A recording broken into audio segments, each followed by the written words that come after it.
The first solar panels were invented in America in 1954, and yet it's been China that's been better able to capitalize on the technology. China was one of the first countries to realize the potential of solar panels. China actually took it and really commercialized it at a large scale. Now, China controls over 80% of the global solar panel supply chain, while the United States manufactures virtually none of the required components for solar panel production. So to effectively compete with China in solar panel manufacturing, the US is prioritizing building up its supply chain, basically from scratch. Today, the US has less than half of the solar capacity that China does. And of the solar panels that are installed in the US, nearly 4 out of 5 of them are from Chinese companies. China has such a head start when it comes to solar panel manufacturing is because they dominate the entire global supply chain. That's because in recent years, China has spent almost 10 times as much on solar manufacturing than the US and the EU combined. And of the world's top 10 largest solar manufacturers, 7 are Chinese, only 1 is American. That stark difference plays out in each country's energy mix. According to the EIA, solar energy makes up 12% of China's total electricity generation capacity. Yet it only makes up about 3.4% of the US's total electricity generation capacity. It was really this idea that they were just going to shoot for the moon and go big. And that has huge implications and dragged, frankly, the rest of the world into this clean energy as a real option, not a plaything. But one key area where the US has an advantage is silica sand, the primary mineral used for solar generation. It exports about $470 million worth of the mineral.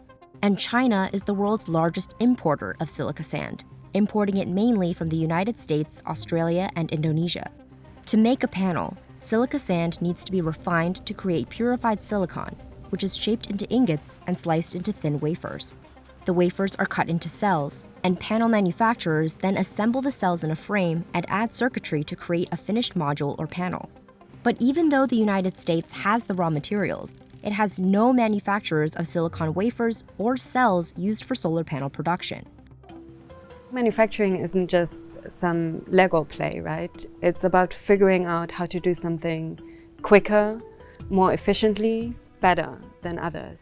Because China is able to produce solar panels at a significantly lower cost in global markets, the few US solar manufacturers that do exist heavily rely on importing components exclusive to China and then assembling them domestically. The reason China has been able to bring down costs, actually, and sustain quality of solar panels, they decided that they were going to build bigger plants, much bigger in size than the United States had in the early days. They incorporated new manufacturing approaches, including robotics, and they were so much larger with so much less human interaction that they were able to scale up. And this is actually China's real skill, how to make things and make it commercially viable and then cheap and accessible. The Inflation Reduction Act is also the most significant investment ever in climate change.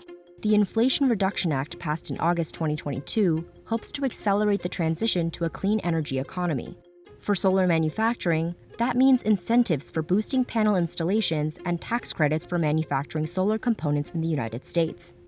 We in the US have never had, really, industrial policy to support that kind of manufacturing, right? It's only now with the Inflation Reduction Act that we have the kind of domestic industrial policy that will support solar manufacturing and storage manufacturing here in the US. Already, the Inflation Reduction Act has led First Solar, the biggest solar panel maker in the US, to spend $1.2 billion to increase its US manufacturing capacity by 75%. If we're going to continue to scale up the industry in order to address the climate crisis, we need to bring more of that manufacturing home, and we're doing it. But because China is ahead by so much, there is debate whether the US should try to invest money in the sector. The United States may not be able to actually really catch up with China as much as that it may just be able to onshore some of the skills so that it can do it itself. I remind people that energy is used in everything we do. Our electricity, our transportation, our infrastructure, our communications, our agriculture, everything.